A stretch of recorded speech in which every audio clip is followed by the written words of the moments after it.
Bonjour à toutes et tous, vous écoutez First Print, votre podcast comics préféré pour une nouvelle émission du format Super Friends. Le podcast qui va à la rencontre des personnes qui font vivre la culture comics par leur travail. On est de nouveau dans une interview qu'on enregistre post-Angoulême avec l'un des nombreux invités comics qui étaient présents sur le festival grâce à Bliss Editions notamment. On a le plaisir d'accueillir Tomas Giorello dans le podcast. On l'avait déjà interviewé en 2019 à la Comic-Con Paris. L'interview est toujours disponible sur comicsblog.fr où à l'époque, Thomas en fait venait de signer X-O Manowar avec Matt Kindt. Et depuis, on n'avait pas eu trop de nouvelles puisque Thomas était en train de fomenter ses bandes dessinées avec Bad ID, dont le premier titre vient de parvenir en France. C'est L'œil d'Odin, écrit par Joshua Dysart. C'est une énorme claque graphique puisque Tomas Giorello est un artiste qu'on aime beaucoup par ici et qui nous met à chaque fois des claques à chaque sortie, et donc on va pouvoir parler de ce travail ensemble. Donc l'interview est en anglais, il y aura une version retranscrite je pense sur comicsblog.fr pour que vous puissiez quand même profiter de ce qui est raconté, et après le générique je vous laisse donc en anglais en compagnie de Thomas.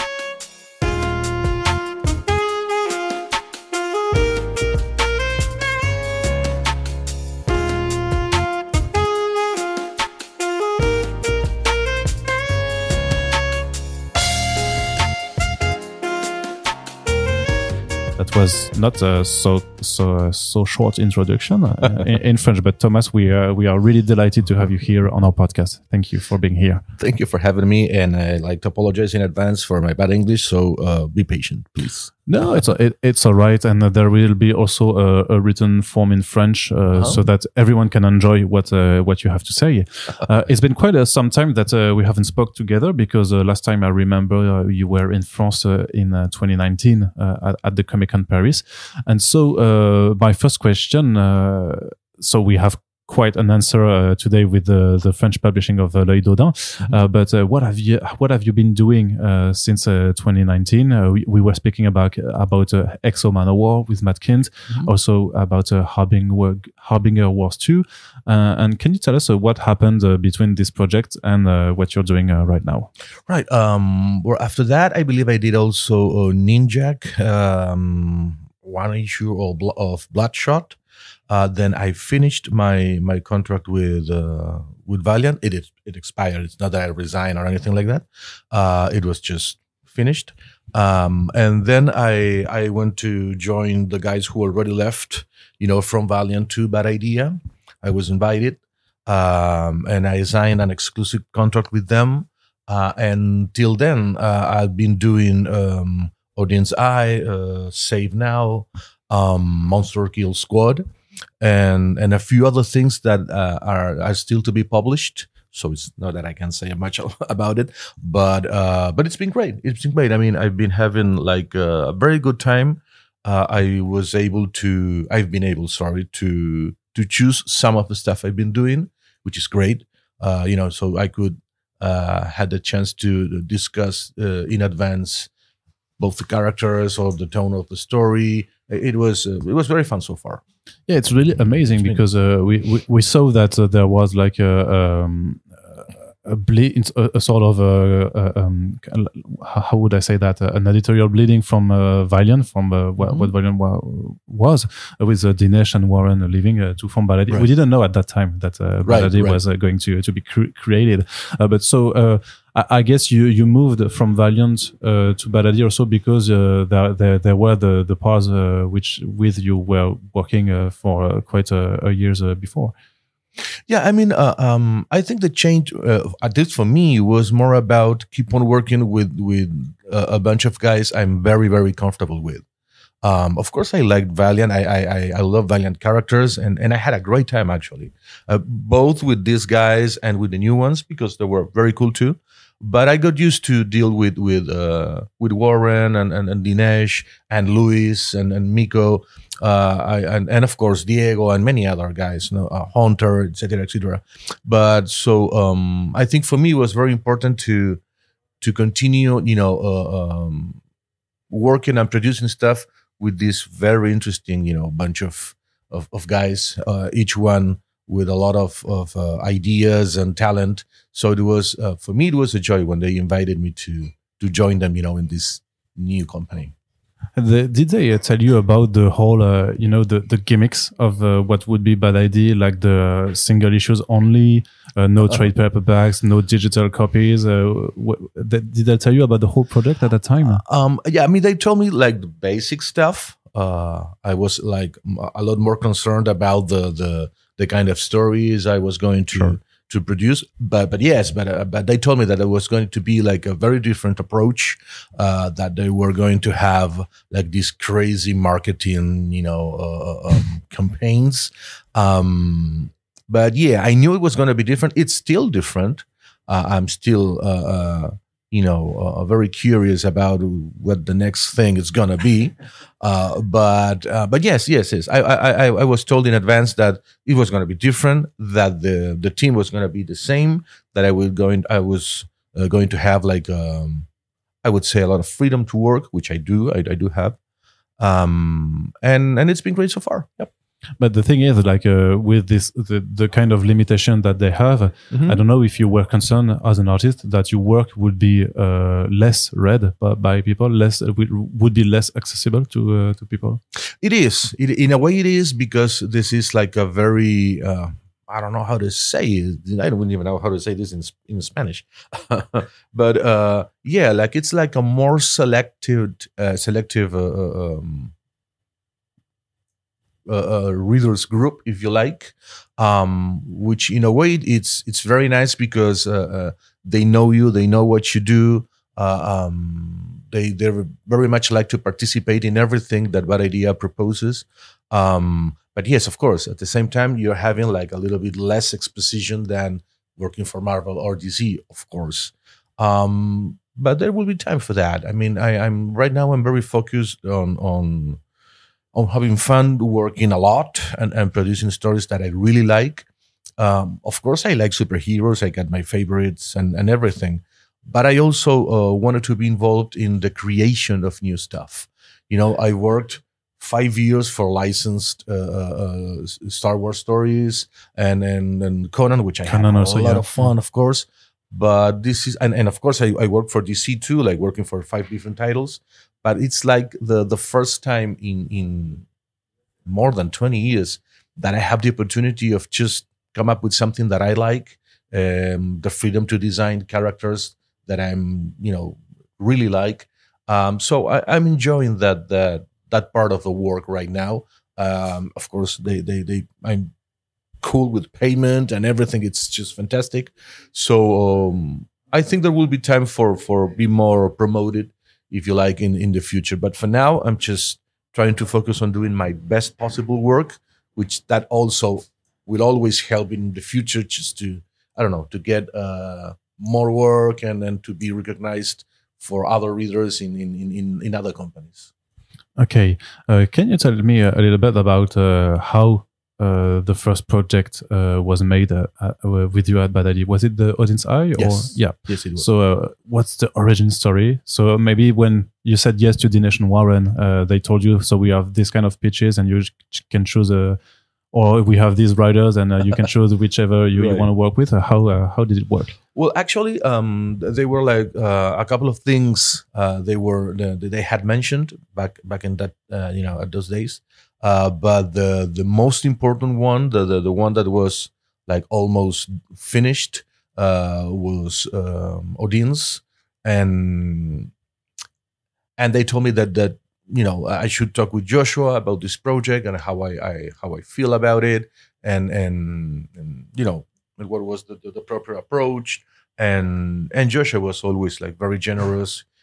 We discussed the again, how the characters were going to be, how what the kind of tone the story was going to have, because I was imagining, like, I mean, keep in mind, like I did this like almost 3 years ago, and you back at that time you had like the Vikings show, the Last Kingdom, and I think like there were like 3 or 4 Viking TV shows going on. Yeah, and we also had the God of War reboot. Right, exactly. Yeah, and it was like the latest thing. It was really, really popular. So I thought like it was going to be especially coming with the, from the Norse mythology, like with a lot of violence and Vikings just, killing each other all the time, stuff like that. But I remember that Joshua told me that was fine, but that had been already done like 1,000 times, and he was totally right. So that he wanted to come up with something more special, more in his vision of things. That the story should be more about Solveig and her unique point of view, being a child in such a violent and primitive world, if you like. So everything was going to be seen through her eyes. So it was not going to be like the typical, warrior kind of story. It was going to have like a very interesting twist, which it has, I believe. Because we never get to know if everything that happens is for real or is it just in her head. And I was like, at the beginning, I was like kind of surprised. But, eventually when I started producing the pages and reading the script again and again, it just, it grows inside you. You know what I mean? You think that you really fully get it. Most of, not only regarding the story, but most of it about the tone and try to separate each violent moments, for example, from these very intimate and delicate moments that she has, for herself, just before becoming so violent, and then that was very different, and I really enjoyed doing that. I guess maybe that the fact that you had experience on Conan comics maybe also wanted you to go back to some barbarian setting, and because you knew and even with the EXO, you had also some kind of fantasy setting. So maybe it was also in continuity with what you had done before. Yeah, I mean, it does. In a way, it does. I really like epic stories.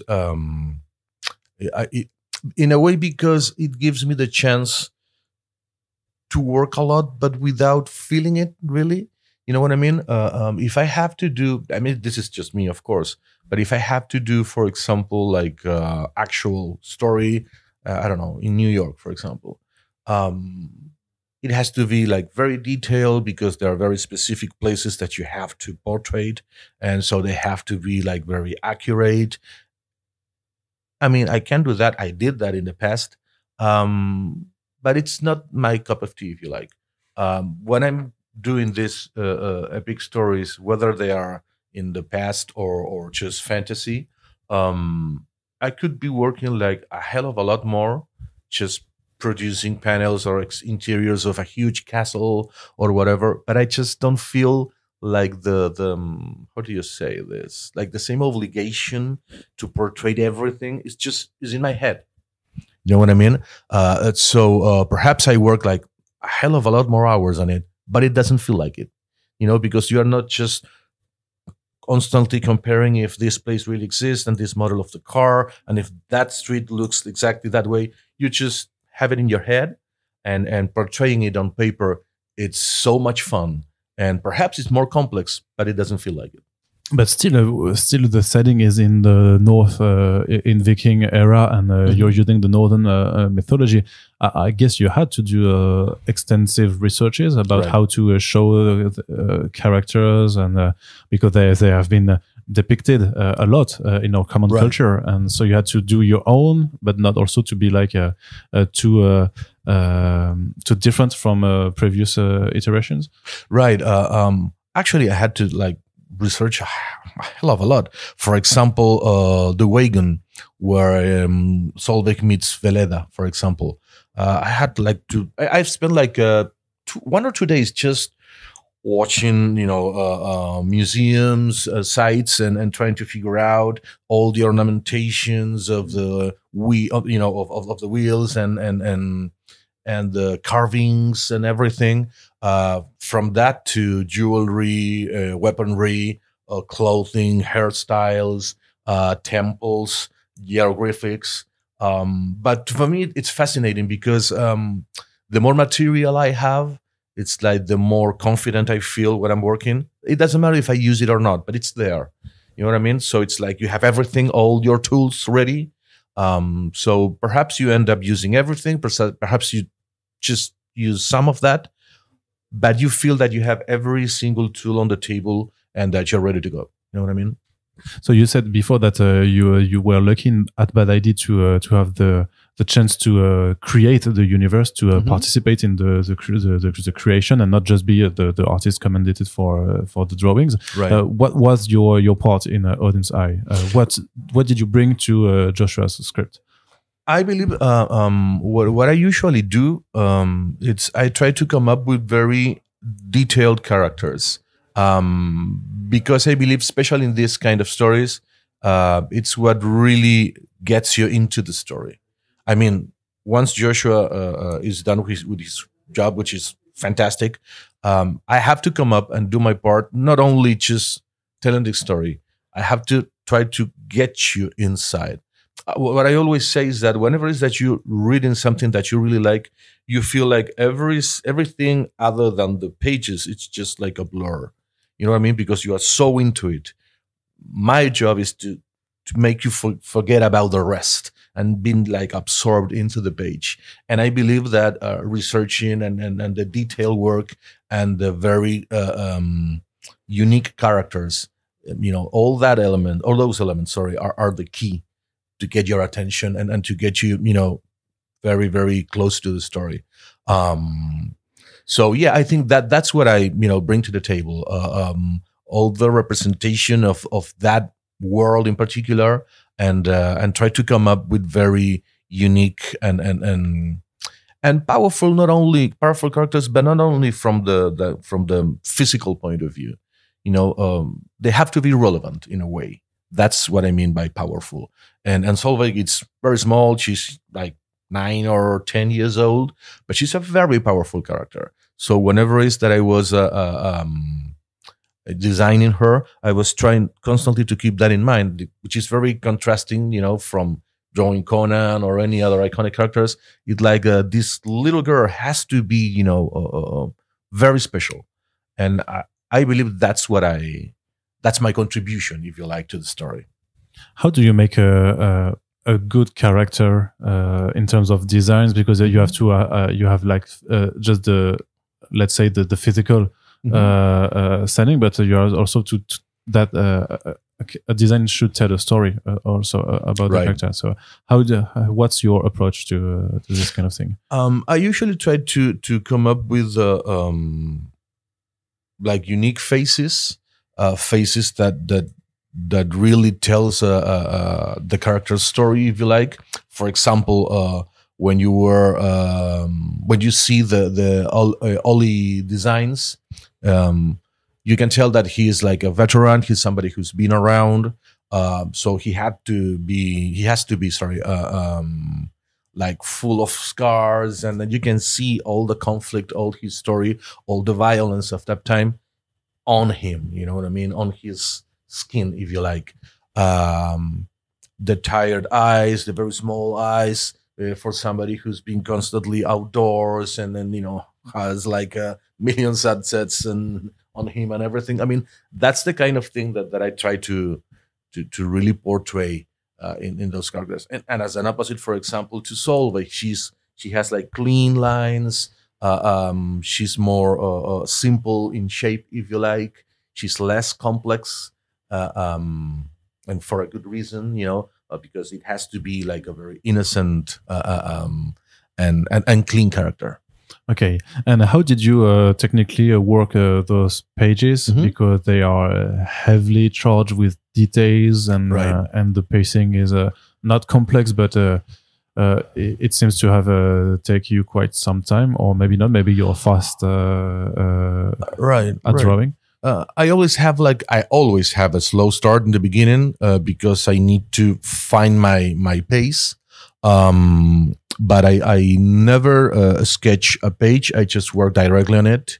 I don't do thumbnails because I'm constantly changing my mind. So planning this whole story for me, it's very complicated. Of course, what I do is I always have every single page I've done, at a close range, so I can have, a visual of everything, not to repeat myself, But I try once to do thumbnails, and at the same day, at the next day, I was like, I have a good idea.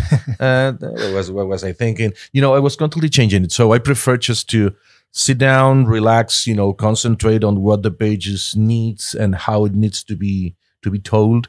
And I have no time. I mean, it's not that I'm not doing sketches because I'm so good and I'm so confident. It's because I don't have time. And so I prefer that rather to just redo a page that may happen once in a while, rather than sketch everything. And for me, it's like double the work. You know what I mean? So I'm used to it because I've been doing this particular technique for like 20 years now. Yeah. So it's just your technique. It's just how you work. Right. You don't overthink about it. Right. And in terms of pacing and the number of panels per pages, were you following a very strict script from Joshua, or did he give you the whole freedom that you wanted to just arrange the elements as you wanted to? No, actually, he has like every single page is divided in panels. Each panel has its own importance, if you like.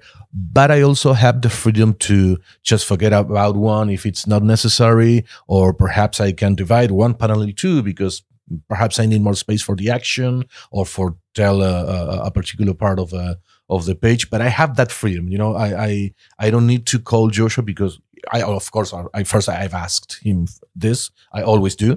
But he agreed that I could have like the freedom just to eliminate something if I don't like it, of course, without killing the story, or killing the moment. If I need more room, or if I just need to put more panels in the pages in any particular page because I feel we need to tell perhaps an action or a conversation more, with more detail or whatever. But yeah, I have that. It's not like the Marvel way, but it's not also like, it's not like something very strict that you have to follow step by step. Nothing like that. And I guess that maybe you are also exchanging during the creation of the book with Joshua and your editor. Yeah. If something works or doesn't work, that you have to redo it. Right, especially with this. This story is different in length. So it's like it has like first issue. I'm not sure, but it has like 40 pages. Yeah, it's a double sized issue. Right. Yeah. So I was delivering every 10 pages. So he had like a way to follow what I was doing, and whenever is that he wanted to add something or perhaps say, I know how this is coming. Why don't we change this in pages to come? Whatever, But we are constantly, consulting each other. If whatever is that perhaps I have a doubt about certain things because for example, what was the difference between Beleda and Solveig? Solveig has visions, but she's not a witch. Beleda is. So how does that work? And he explained me that, I don't know if they were called Vodas or something like that in Norse mythology. So it sets a tone in a way, and it helps you, trying to portray this as best as possible. Is it simpler for you to draw a simple conversation with two characters, or to draw a full bloody battle with Vikings warriors and? I think I find both interesting because, for example, if it's an action page, I'd love to choose like the most important thing happening on the page and try to do that on steroids, in order just to get the attention, get the point, and be like, make a big moment out of it. So I really enjoy drawing action, big battle scenes, stuff like that. But at the same time, every once in a while in the story, you're going to have like a more relaxed moment, more, thoughtful moment or whatever with a very particular conversation. And it's a nice change of pace. You know what I mean? I love working with the shading and the lighting and constantly changing and trying to add, drama to all this expression and the conversation. So it's a very nice change, from the, focusing on how to portray the action and really get this violent vibe to suddenly, set in a different tone, and the interesting part of really feel and portray whatever is that's going on in that conversation. It really, really gets me. And is it hard to integrate the more fantastic and supernatural elements into a story that could be really grounded? For example, with the giant wolf or reindeer, is it hard to make that work when you have a quite grounded setting? Right.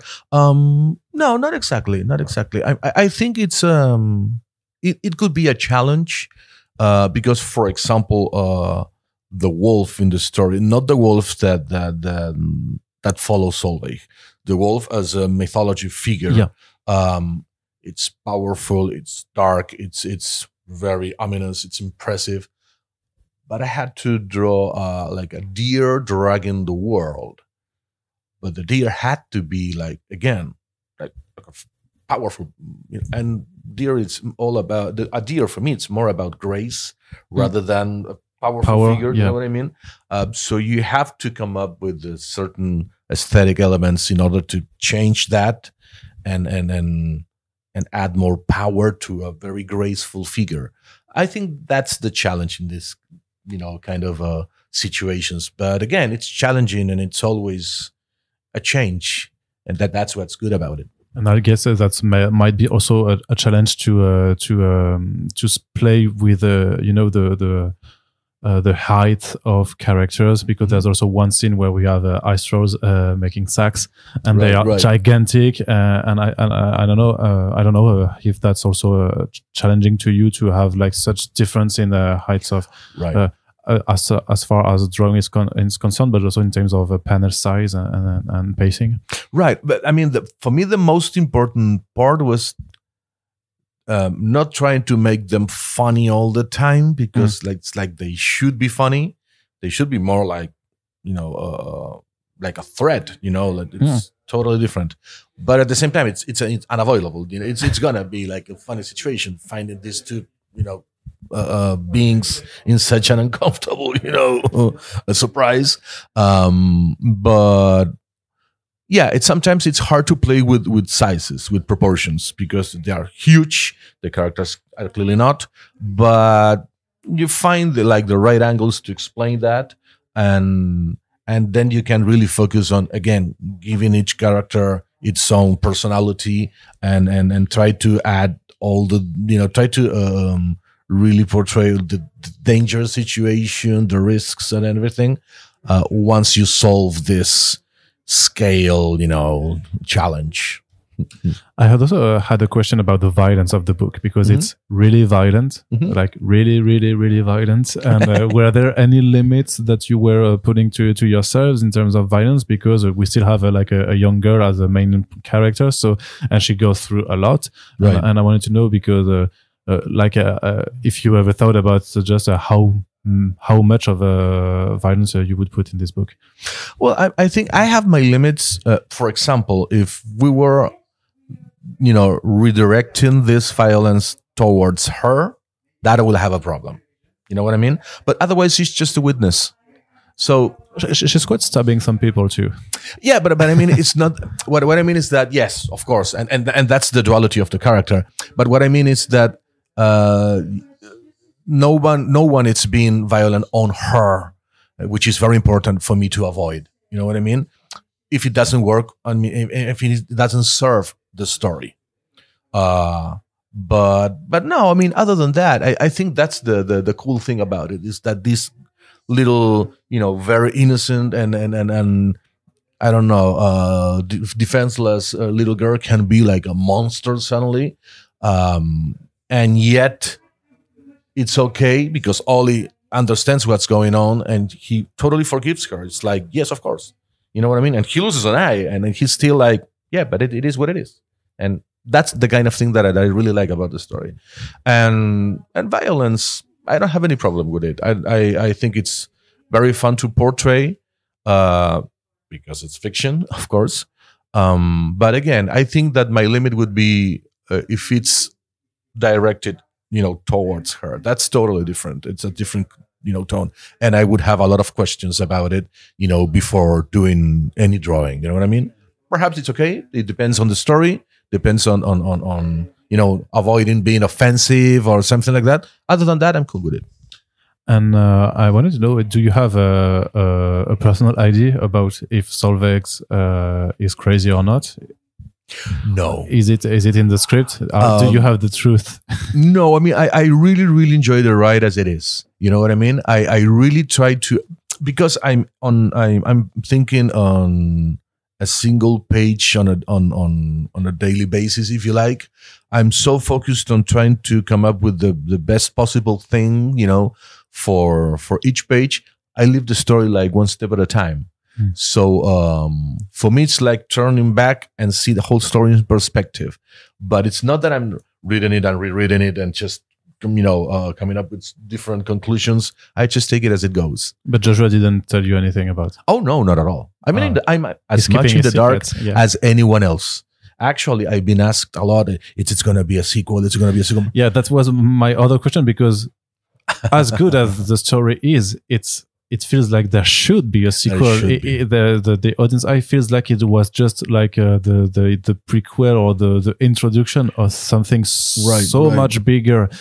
And I don't know if I know for sure that you can answer that, but should we expect? I mean, I would give you a sign if you was like that. Okay, don't tell anybody. Yeah. But I really, honestly, don't have any idea. I really hope for, because I did a lot of design. For example, I designed like more characters than you see in the story. Yeah. But I really don't know if they were just discarded, or if they were, for possible second part. I got no idea. But I would love to draw those characters because I really like them and I put a lot into them. But I'm not sure. I mean, I don't know if they were just no. It was just an idea what we had, but it didn't work, so we changed it. Or if, no, there's more coming. Perhaps Joshua knows this. I really don't.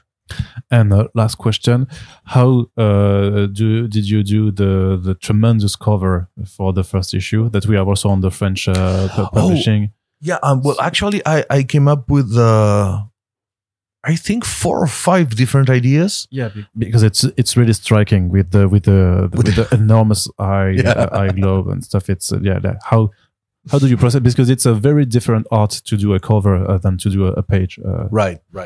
Well, actually, I came up with very different ideas. First, for example, was I tried to play with like different situations, so different aspects of Solveig. For example, on a different sketch that wasn't approved, I used like that duality of the character. She's being very violent. She's coming right at us. With all the Vikings, behind her, just not knowing what's going on, for a change. So she's the only violent person, on the picture, in the picture, and the rest of the guys are just scratching her heads like, what is she doing? She's crazy. There was another one with the huge Norse mythology image of a tree with her. There was another one with her and the dragonfly, because we don't know if it exists or not. And she's writing it, and and Odin's in the background. I mean, I had like very different ideas, but I think this one was like the more powerful, and at the same time, it shows us like the more characters. On the rest, it was just her, and the rest was just background. This one shows us Ollie, which to me is my favorite character, and Veleda, who somehow knows what's gonna happen. It's the only one in the story who really seems to know what's going on. So I think that it was more symbolic in that way. She's holding this huge eye that Odin's still looking. And you can see also, I believe, both Solveigs in that image. She's confused and she's mad, and you don't know if what's going on. Some kind of a dream or real. And I think that's why they chose it. Okay. So what does the future hold for you next? We know that you've been doing Save Now. I think the Kickstarter is maybe still ongoing. It finished. It was a month Yeah, it was all December. Yeah, And it I finished still received the updates during that time. So, but you're finishing maybe right now, Save Now, or are you finished? I finished Save Now like several months ago. Okay, so it's finished. And then they just got me doing like a little different things, and that are still to be polished. And now I'm supposed to start a huge project that I can't say anything about it. It's only that it's a very big one. It's gonna get like a lot of attention, hopefully. With bad idea. Always with bad idea. Always, yeah. Still exclusive. Yeah. And it's gonna be huge. I mean, it's gonna be a lot of work. I have to go back to Buenos Aires tomorrow. And yeah, you've got to stop doing interviews and signing and stuff like that because otherwise it's never going to start. And on Wednesday, it's going to be day 1, page 1, and we'll take it from there. All right, thank you. But we'll be looking forward to this project, but also the other one from Bad Idea that we still have to read because in France it's really quite hard to read. Right. And it was quite impossible just before having this by Bliss. So thank you again, Thomas, for your time, and I hope we will take some time to speak about the other projects in the future. All right, thanks for having me.